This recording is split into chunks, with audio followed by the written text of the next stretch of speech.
Barasat block ওয়ানের ভোটাররা একত্রিত হয়ে বিডিওর কাছে ডেপুটেশন জমা দেয়। এসআইআর এর নাম করে সাধারণ মানুষকে হয়রানির শিকার হতে হচ্ছে। নানাবিধ কারণে তাদেরকে হিয়ারিংয়ে ডাকা হচ্ছে। সে কারণেই বিডিওর কাছে গিয়ে ডেপুটেশন জমা দেয়। ভবিষ্যতে এই ধরনের ব্যবস্থা বন্ধ না হলে তারা আরও বৃহত্তর আন্দোলনে হুমকি দেয়।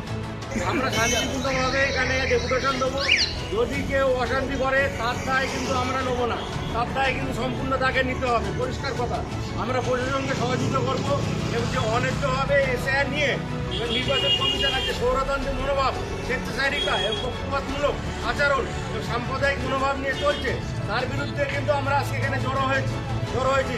আমরা আজকে টোকেন প্রতিবাদ নিয়ে আগামী দিনে আমরা বৃহত্তর প্রতিবাদে আমরা বিডিও সাহেবকে কাছে গেলাম, যেহেতু এই এসআইআর নিয়ে ডেপুটেশন নির্বাচন কমিশনের অর্ডার জাস্ট উনি ক্যারি করছেন।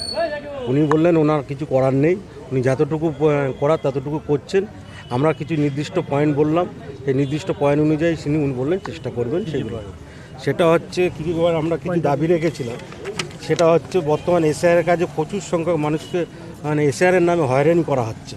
ভোটার লিস্ট আছে, তাই 2002 সালে তাদের ভোটার লিস্টে নাম আছে, তারপরেও তাদেরকে অকারণে বা নিকটাত্মীয় নাম আছে অকারণে তাদেরকে হয়রানি করা হচ্ছে।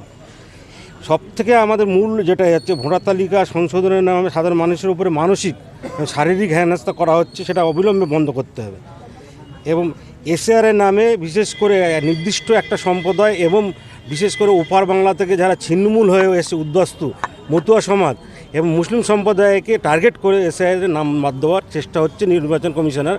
আমরা সেটা বলেছি যে এটা অবিলম্বে রুখতে হবে, না তো এরপরে আমরা বৃহত্তর আন্দোলনে যাব। আজকে যেটা আমরা প্রতিনিধিমূলকভাবে ওনাকে ডেপুটেশন দিয়েছি, উনি আমাদের ডেপুটেশন গ্রহণ করেছেন এবং উনি বলেছেন প্রয়োজনীয় সব রকম সহযোগিতা করবে আগামী দিনে।